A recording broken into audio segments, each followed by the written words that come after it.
आता पाहूया टॉप 9 मुंबई आणि पुण्यातल्या बातम्या। MMRDA मुंबईतील 5 महत्त्वाचे प्रकल्प सुरू करण्याच्या तयारीत। मोनोरेलसह उड्डाणपुलाच्या प्रकल्पांचा समावेश। प्रवाशांना लवकर मोनोरेलची सुविधा मिळणार। म्हाडाच्या मुंबई मंडळाच्या 2640 घरांच्या सोडतीसाठी तब्बल 75,386 इतके अर्ज प्राप्त। आचारसंहिता संपल्यानंतर सोडतीची तारीख, वेळ आणि ठिकाण जाहीर करण्यात येणार। विसर्जित पीओपी मूर्तींचं वैज्ञानिक पद्धतीनं विघटन, पुनर्वापर आणि पुनर्विघटन होणार। मुंबई पालिका यासाठी विशेष संस्थांची नेमणूक करून पुनर्प्रक्रिया प्रकल्प उभारणार।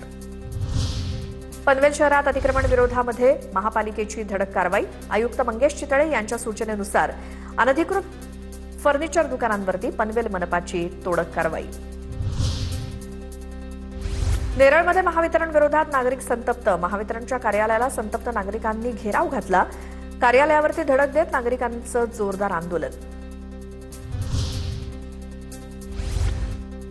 मिळकत करातून पुणे महापालिकेच्या तिजोरीत 1247 कोटी रुपये जमा। महापालिकेनं जाहीर केलेल्या सवलतीचा पुणेकरांनी फायदा घेतला। 1 एप्रिल ते 31 मे दरम्यान ही योजना राबवण्यात आली। मुंबई पालिकेनं नालेसफाईची मुदत 5 जूनपर्यंत वाढवली। शहरातील 102.92% नालेसफाई पूर्ण झाल्याचा पालिकेचा दावा। मिठी नदीतील गाळ काढण्याचं काम 70% पूर्ण झाल्याची माहिती। पिंपरी चिंचवड शहरातील सीसीटीव्ही प्रकल्प रखडला। बसवलेले शेकडो कॅमेरे बंद किंवा आयसीसीसी प्रणालीशी जोडलेले नाहीत।